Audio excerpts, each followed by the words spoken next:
नए साल की नई पहली खुशखबरी, अखुवत फाउंडेशन की तरफ से नई कर्ज स्कीम 2024 का आगाज हो चुका है। आप बगैर सूद 50,000 से 95 लाख रुपए तक कर्ज हासिल कर सकते हैं, जैसा कि आप अपनी स्क्रीन पर इस कर्ज दरख्वास्त फॉर्म 2024 को देख सकते हैं। पूरे पाकिस्तान से हर मर्द ख़वातीन जिनकी उम्र 18 से 62 साल है, वो आज ही कर्ज के लिए दरख्वास्त जमा करवा सकते हैं। वीडियो में मुकम्मल तफसीलात दूंगा, कैसे दरख्वास्त फॉर्म फिल करना है, कहां से और कैसे दरख्वास्त फॉर्म डाउनलोड करना है, कौन कौन से कागजात इस कर्ज फॉर्म के साथ लगने हैं। तो इसलिए वीडियो को स्टेप बाय स्टेप देखें। तो आप अपनी स्क्रीन पर देख सकते हैं अखुवत फाउंडेशन कर्ज दरख्वास्त फॉर्म 2024, जिसमें आपको कर्जा हसना 50,000 से 95 लाख रुपए तक मिलेगा। अब आपने एक बात याद रखनी है, जिस भी आप ये दरख्वास्त फॉर्म जो आपको मिलेगा, ये आप जिस भी ब्रांच के अंदर जमा करवाएंगे, जो भी आपका रीजन है, पंजाब के हैं, आप सिंध के हैं, केपी के हैं, ठीक है, जिस भी आप सूबे के हैं, वहां पे उसने आपने बताना है उस रीजन का नाम और उस ब्रांच का नाम यहां पर आपने लिखना है। उसके बाद आपने जिस दिन ये दरख्वास्त फॉर्म जमा करवाना है उसकी डेट यहां पर मेंशन करेंगे। उसके बाद दरख्वास्त फॉर्म नंबर इस वाले बॉक्स को आपने छोड़ देना है, ठीक है। उसके बाद नीचे आपने क्या करना है, अपने जाती क्वाइफ यानी कि अपनी पर्सनल मालूमात देनी है। कौन सी? सबसे पहले नंबर पर आपने अपना दरख्वास्त देंदा का नाम यानी कि आपने अपना यहाँ पर नाम लिखना है। उसके बाद आपने अपना कौमी शनाख्ती कार्ड जो है ना, आपका शनाख्ती कार्ड नंबर, वो यहाँ पर आपने दर्ज करना है, ठीक है।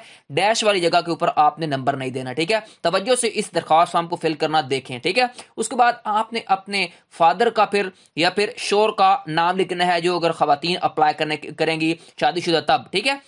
उसके बाद जो आपने फादर का होगा शनाख्ती कार्ड, वो आपने यहां पर दर्ज करना है, ठीक है। उसके बाद आपने अपनी तारीख पैदाइश यहां पर लिखनी है इस बॉक्स के अंदर, ठीक है। पहले आपने डेट लिखनी है, जिस दिन आपकी पैदाइश हुई जिस डेट को, उसके बाद मंथ लिखेंगे, फिर आपने ईयर बताना है। उसके बाद अभी आपकी कितनी उम्र है वो आपने यहां पर दर्ज करनी है, ठीक हो गया। उसके बाद आपने अपना जेंडर बताना है कि आपका जिन्स क्या है, आप मर्द हैं, उसके बाद या खवातीन है या इनके औरत है, या फिर आपने फिर क्या बता देना है, ठीक है। इन दोनों में से आपने चूज करना है। चूज करने के बाद आपने यहां पर बतानी है अपनी कौमियत, आपने पाकिस्तानी बताने कि आप पाकिस्तानी हैं, ठीक हो गया।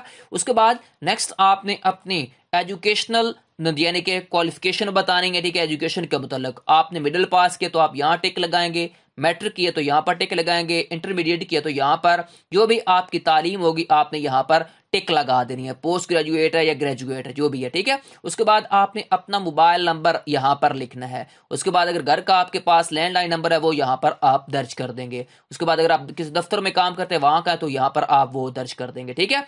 उसके बाद आपने अपनी अज़दवाजी हैसियत बतानी है कि आप गैर शादीशुदा हैं, यहाँ पर टिक लगा देंगे, यानी कि अगर आप सिंगल हैं तो। अगर आप शादीशुदा हैं तो यहाँ पर आपने टिक लगानी है। तलाक याफ्ता है तो आपने यहाँ पर टिक लगानी है। उसके बाद अगर आप बेवा या रंडवा है, विडो है, तो आपने यहाँ पर टिक लगानी है, ठीक हो गया। उसके बाद आपके ऊपर जो नंबर ऑफ डिपेंडेंट्स यानी कि आपके मुनसर जो आपके अफराद हैं, यानी कि आपके ऊपर जो डिपेंड कर रहे हैं, एक कार है, दो कार है, यानी कि आपके जेर खफालत कितने लोग पढ़ रहे हैं, 5 या 10 हैं, जितने भी, वो आप यहाँ पर लिख देंगे, ठीक हो गया। उसके बाद आपने अपना यहाँ पर करंट एड्रेस बताना, यहाँ पर आपने कंप्लीट लिखना है।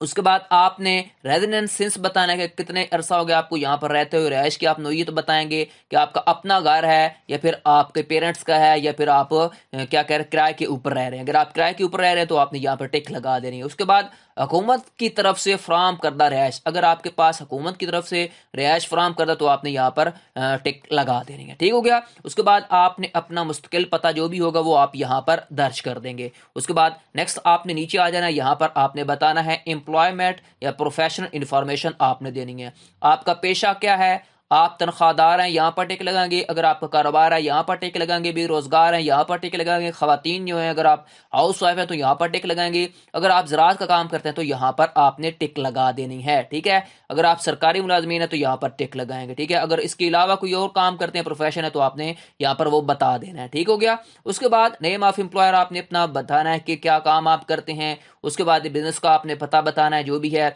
उसके बाद मुलाजमत की आपने नोयत बतानी है कि आप परमानेंट हैं, ठीक है, मुस्तकिल मुलाजिम है, कॉन्ट्रैक्ट के ऊपर हैं, या फिर आप दिहाड़ीदार हैं, ठीक है। उसके बाद आपने मुद्दत मुलाजमत बतानी है यहाँ पर। उसके बाद आप जितनी तनख्वाह लेते हैं, जो भी काम करते हैं, वो आप यहाँ पर दर्ज करेंगे। उसके बाद माहाना आपकी कितनी कटौती होती है, उसके बाद माहाना आमदनी आपकी कितनी है। ठीक हो गया। ये आपने सारी चीज़ें लिखनी है, डिटेल से मैं बता रहा हूँ, आपने पहले समझ लेनी है। उसके बाद आपने लोन की डिटेल देनी है, कितना आपको कर्ज चाहिए। ठीक है, यहाँ पर आपने बता देना है कि आपका फ्रेश केस है। ठीक है, आपने पहले रिन्यू करवाना है या फिर केस, या फिर आपने इजाफा करवाने के लिए अप्लाई करना है, ये आपकी अब चॉइस होगी। अगर आपने 50,000 से 95 लाख कर्ज लेना है तो आप यहाँ पर क्लिक कर देंगे। ठीक है, पहले जिन लोगों ने कर्जा लिया वो दोबारा लेना चाहते तो ये यहाँ पर क्लिक करेंगे। ठीक हो गया। उसके बाद आपने जो कर्जा लेना है इसका मकसद बताना है कि आप किस मकसद के लिए ये कर्ज ले रहे हैं। उसके बाद आपने कर्ज की मतलूबा हद बतानी है कि आपको कितनी, ठीक है, कर्ज चाहिए। 50,000 चाहिए, उसके बाद आपको 50 लाख चाहिए, 95 लाख चाहिए, 90 लाख चाहिए, कितना चाहिए वो आपने यहाँ पर लिख देना है। लिखने के बाद आपने अपने नीचे सिग्नेचर कर देनी है। ये कंप्लीट एप्लीकेशन फॉर्म था। अब इस एप्लीकेशन फॉर्म के साथ कौन कौन से अखुवत फाउंडेशन डॉक्यूमेंट्स मांगता है वो इंपॉर्टेंट है, वो जान लें। ठीक है, तो यहां पर आपने देखना है लोन प्रोसेस है, इतने स्टेप है। इसके अंदर अंदर आपको तकरीबन एक स्टेप से आपको प्रोग्राम इंट्रोडक्शन होती है, फिर आपके तकरीबन 10 स्टेप होते हैं जिसमें स्टेप बाय स्टेप प्रोसीजर होता है, फिर आपको कर्जा मिल जाता है। ठीक है, यहां पर आपको एप्लीकेशन प्रोसीजर बताया गया। ठीक है, उसके बाद यहां पर देखें एलिजिबिलिटी क्राइटेरिया फॉर लोन्स। तो यहां पर देखें आपके पास, एप्लीकेंट के पास कौमी शनाख्ती कार्ड होना जरूरी है। ठीक है, आपकी उम्र जो है वो 18 से 62 साल होना जरूरी है। उसके बाद आप सोशली इतने एक्टिव हों कि अपने पैसे वापस कर सकते हो। उसके बाद एक और इंपॉर्टेंट चीज है कि आपका जिस बंदे या बंदी ने कर्ज लेना है उनका घर जो है ना 2 से 2.5 किलोमीटर के अंदर अंदर लाजमी जो है ना एक अखुवत फाउंडेशन आती हो। ठीक हो गया। उसके बाद आपका अपने जिस इलाके के अंदर रह रहे हैं उसमें आपका एक अच्छा सा बिहेवियर हो, मोरल कैरेक्टर जो है ना वो आपका अच्छा हो। ठीक है, ऐसे ना हो कि आप कर्जा लें और भाग जाएं। ठीक है, इस तरह के बंदे को कर्जा नहीं मिलेगा। ठीक हो गया। उसके बाद नेक्स्ट जहां पर आपको क्या क्या डॉक्यूमेंट्स साथ अटैच करने पड़ेंगे इस एप्लीकेशन फॉर्म के साथ। ठीक है, तो यहां पर देखें सबसे पहले आपने अपने कॉपीज ऑफ सीएनएसई, जो आपका शनाख्ती कार्ड है ना उसकी कॉपियां लगेंगी, एप्लीकेंट की, उसके बाद जो आपने ग्रंटर देना है उसकी, उसके बाद फैमिली मेंबर की। ये ऑप्शनल है, ये दोनों मैंडेटरी है। ये क्यों मांगी जाती हैं चीजें?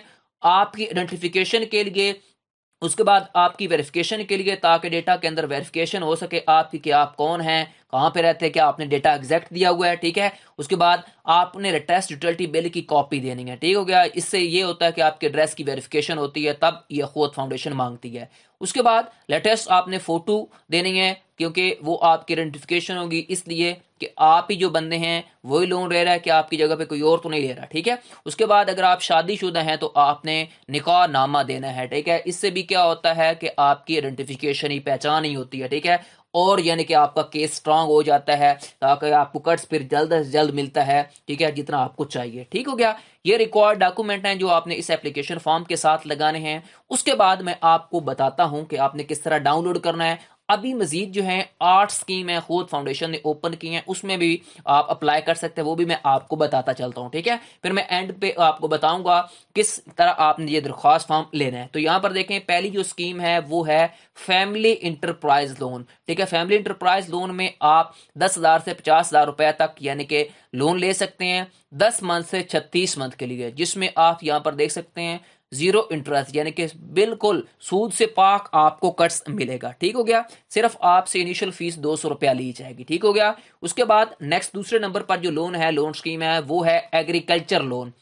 एग्रीकल्चर लोन जो वो आप 10,000 से 50,000 रुपए तक ले सकते हैं 4 से 8 मंथ के लिए। इसके ऊपर भी आपसे 0% सूद लिया जाएगा। ठीक है, उसके बाद लिबरेशन लोन है। फर्ज करें आपने किसी का लोन लिया, वो आपसे जल्दी पैसे मांग रहा है, ठीक है, तो आप क्या कर सकते हैं, लिबरेशन लोन ले सकते हैं खुद फाउंडेशन से तकरीबन 10,000 से 1 लाख रुपए तक, यानी कि ये आप 3 सालों के लिए तकरीबन ले सकते हैं। ये आपकी चॉइस, आप कितने अरसे के लिए कर्ज लेते हो। ठीक है, उसके बाद नेक्स्ट है आपके पास हाउसिंग लोन।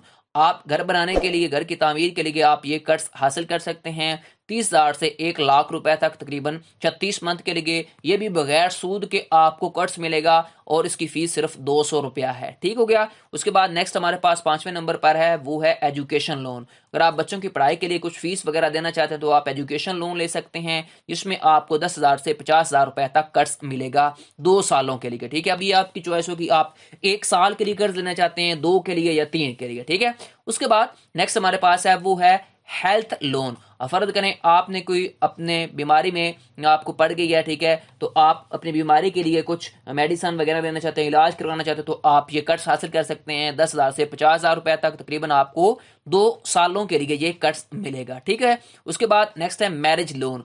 आप मैरिज लोन ले सकते हैं खुद फाउंडेशन से 10,000 से 50,000 रुपए तक। अगर आपने बच्चों की जरूरत, शादी के लिए कोई चीज आपने लेनी है, तो उसके लिए आपको 10,000 से 50,000 बगैर सूद आपको 1 से 2 सालों के लिए कर्ज मिलेगा, ठीक है। इनिशियल आपसे 200 रुपया फीस सिर्फ ली जाएगी, ठीक हो गया।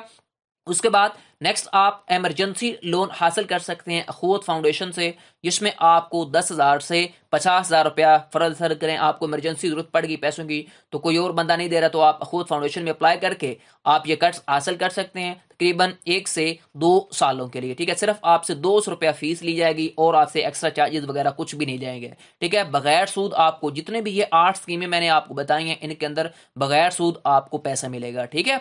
उसके बाद नेक्स्ट जो मैंने आपको पहले नंबर पर बताई, ये स्कीम है, इसमें आपको 50,000 से 95 लाख रुपए तक कर्ज मिलेगा। बाकी ये 8 स्कीम है जिसमें कम से कम यानी कि आप 1 लाख रुपए तक कर्ज हासिल कर सकते हैं, 10,000 50,000 ये आपकी अब चॉइस होगी, ठीक है। अब आपने इस दरख्वास्त फॉर्म को किस तरह डाउनलोड करना, ये इंपॉर्टेंट चीज है, और कहाँ से मिलेगा। आपने क्या करना है, किसी भी नजदीकी फाउंडेशन में चले जाना है, किसी ब्रांच में जाएंगे, वहां पे आपको बताएंगे कि आपको कर्ज चाहिए, आपको दरख्वास्त फॉर्म चाहिए, वो आपको दरख्वास्त फॉर्म देंगे, आपने फिल करना है, फिल करने के बाद वहीं पर वो जमा करवा देना है। जो जो मैंने आपको यहाँ पर डॉक्यूमेंट्स बताए वो आपने साथ अटैच करने हैं, ठीक है। उसके बाद अगर आप ब्रांचेस ढूंढना चाहते हैं तो पूरे पाकिस्तान के अंदर हर जिले, हर तहसील, ठीक है, सारे पाकिस्तान के अंदर मौजूद है इनकी ब्रांचेस। आप किसी भी नजदीकी ब्रांच के अंदर चले जाएं और एप्लीकेशन फॉर्म लें, एप्लीकेशन फॉर्म को फिल करें, फिल करने के बाद आप जमा करवा सकते हैं और कर्ज के लिए अप्लाई कर सकते हैं, ठीक है। ये थी मुकम्मल वीडियो, आप किस तरह अखूत फाउंडेशन से 2024 में बगैर सूद 50,000 से 95 लाख रुपए तक कर्ज हासिल कर सकते हैं। आपको वीडियो कैसी लगी मुझे कमेंट सेक्शन में बताएं। मजीद ऐसी वीडियोस के लिए मेरे channel loans and banking point को सब्सक्राइब कर लें और बेल आइकन को लाजमी प्रेस किया करें, ताकि हर आने वाली इंटरेस्टिंग वीडियो आपको बर वक्त मिलती रहे। और नेक्स्ट तक के लिए अल्लाह हाफिज।